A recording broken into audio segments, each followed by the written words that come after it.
ശിരൂരിലെ മണ്ണിടിച്ചിലിൽ കാണാതായ അർജുനെ കണ്ടെത്താൻ രക്ഷാപ്രവർത്തനത്തിന് മുന്നിട്ടിറങ്ങിയ വ്യക്തിയാണ് രഞ്ജിത്ത് ഇസ്രായേൽ. മണ്ണിടിഞ്ഞ ഭാഗത്ത് സ്വന്തം ജീവൻ പണയപ്പെടുത്തിയാണ് രഞ്ജിത്ത് രക്ഷാപ്രവർത്തനം നടത്തിയത്. രഞ്ജിത്ത് എത്തിയതോടുകൂടി അർജുനെ കണ്ടെത്താനാകുമെന്ന മലയാളികളുടെ പ്രതീക്ഷ വാനോളമാണ് ഉയർന്നത്. സത്യത്തിൽ രഞ്ജിത്തിന്റെ കുടുംബം, രഞ്ജിത്തിന്റെ സഹോദരൻ അടക്കമുള്ളവർ ഇന്ന് താഴ്ത്തിക്കെട്ടുന്ന ഇതേ മീഡിയയിൽ വന്നു നിന്നുകൊണ്ട് തന്നെയാണ് അർജുനെ പിന്തുണച്ചുകൊണ്ട് പറഞ്ഞത്. ആരൊക്കെ കുറ്റപ്പെടുത്തിയാലും അർജുന്റെ സഹോദരനും കുടുംബവും ഒരിക്കലും രഞ്ജിത്തിനെ കുറ്റപ്പെടുത്തില്ല എന്ന ഉറച്ച വിശ്വാസമുണ്ട്. രഞ്ജിത്ത് വന്നപ്പോഴാണ് ഇത്തരത്തിൽ ഇവിടെ ഒരു അനക്കമെങ്കിലും ഉണ്ടാകാൻ തുടങ്ങിയത് എന്ന് അർജുന്റെ സഹോദരൻ പറയുന്നു. രഞ്ജിത്ത് ഇസ്രായേൽ നാഴിക്ക് 40 വട്ടം അവരോട് കർണാടക പോലീസിനോട് പറഞ്ഞുകൊണ്ടേയിരുന്നതാണ് നമുക്ക് എത്രയും വേഗം ഇവിടെ മണ്ണ് നീക്കം ചെയ്യാം എന്നത്.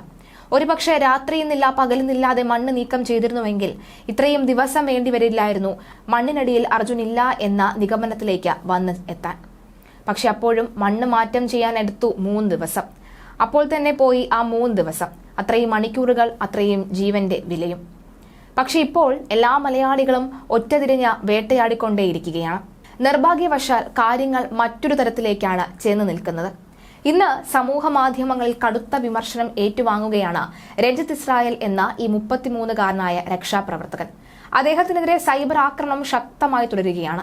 ലോറി കരയിലെ മണ്ണിനടിയിൽ തന്നെ ഉണ്ടാകുമെന്ന് തനിക്ക് ഉറപ്പുണ്ട് എന്ന് പറഞ്ഞതാണ് എല്ലാ വിമർശനങ്ങൾക്കും കാരണം. അർജുന്റെ കുടുംബവും ആദ്യം മുതൽ തന്നെ ലോറി കരയിൽ തന്നെ ഉണ്ടാകുമെന്ന് ഉറച്ചു വിശ്വസിക്കുകയും ചെയ്തിരുന്നു. രഞ്ജിത്തിന്റെയും അർജുന്റെയും കുടുംബത്തിന്റെയും ആവശ്യപ്രകാരം കരയിൽ ലോറിക്ക് വേണ്ടി ഊർജിതമായ തിരച്ചിലാണ് നടത്തിയത്. എന്നാൽ ലോറി പുഴയിലാണ് എന്ന കഴിഞ്ഞ ദിവസം സ്ഥിരീകരണം ലഭിക്കുകയുണ്ടായി. ഇപ്പോഴിതാ ഇതിന്റെ പശ്ചാത്തലത്തിൽ വാഴ്ത്തിപ്പാടിയവരെല്ലാവരും രഞ്ജിത്തിനെ ആക്രമിക്കുകയാണ്. രഞ്ജിത്ത് തിരുവനന്തപുരത്ത് നിന്നും അങ്ങോട്ടേക്ക് ശിരൂരിലേക്ക് യാത്ര പുറപ്പെടുന്നതിന് മുന്നേ തന്നെ ഏഷ്യനെറ്റ് ന്യൂസ് അടക്കമുള്ളവർ ഡിബേറ്റിലേക്ക് അദ്ദേഹത്തെ വിളിക്കുകയും അദ്ദേഹത്തിന്റെ കാര്യങ്ങളൊക്കെ തന്നെ, അതായത് എന്താണ് ചെയ്യാൻ കഴിയുക, എന്താണ് തങ്ങളുടെ അഭിപ്രായം അടക്കമുള്ളവ ഡിബേറ്റ് അവറിലൊക്കെ തന്നെ ചോദിച്ച് മനസ്സിലാക്കിയതാണ്. അതേ ചാനലിലെ ഡിബേറ്റ് അവറിൽ തന്നെ ഇപ്പോൾ വിനു വി ജോൺ അടക്കമുള്ളവർ അദ്ദേഹത്തെ തള്ളിപ്പറയുകയാണ്. ഒരാളെ തള്ളിപ്പറഞ്ഞാൽ പിന്നെ മലയാളികൾ എങ്ങനെയായിരിക്കും അദ്ദേഹത്തിന് ഇനിയുള്ള ജീവിതത്തോട്, അല്ലെങ്കിൽ അദ്ദേഹത്തിന്റെ ഇനിയുള്ള ജീവിതത്തോട് അദ്ദേഹത്തെ നോക്കിക്കാണുക എന്നത് നമുക്ക് എല്ലാവർക്കും അറിയാം. എന്തും സഹിക്കാം, പക്ഷേ സൈബർ ആക്രമണം ഒരിക്കലും സഹിക്കാൻ പറ്റുകയില്ല. ഈ സൈബർ ആക്രമണത്തിന്റെ പേരിൽ പലരും ജീവൻ വരെ നഷ്ടപ്പെടുത്തിയ മുഖം നമുക്ക് ഇപ്പോൾ ഇതാ ഓർമ്മ വരികയാണ്.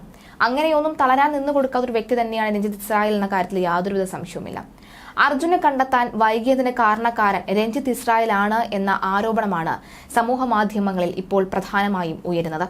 രഞ്ജിത്തിന്റെ ഇടപെടൽ രക്ഷാപ്രവർത്തനത്തെ പ്രതികൂലമായി ബാധിച്ചുവെന്നും സൈബർ ഇടങ്ങൾ പറയുകയാണ്. മലയാളി ആയതിനാലാണ് മാധ്യമങ്ങൾ രഞ്ജിത്തിന് പിന്നാലെ പോയത് എന്നും ഏതൊരു നാടിനും അതിൻ്റെതായ സിസ്റ്റം ഉണ്ട് എന്നും സോഷ്യൽ മീഡിയ ചൂണ്ടിക്കാട്ടുകയാണ്.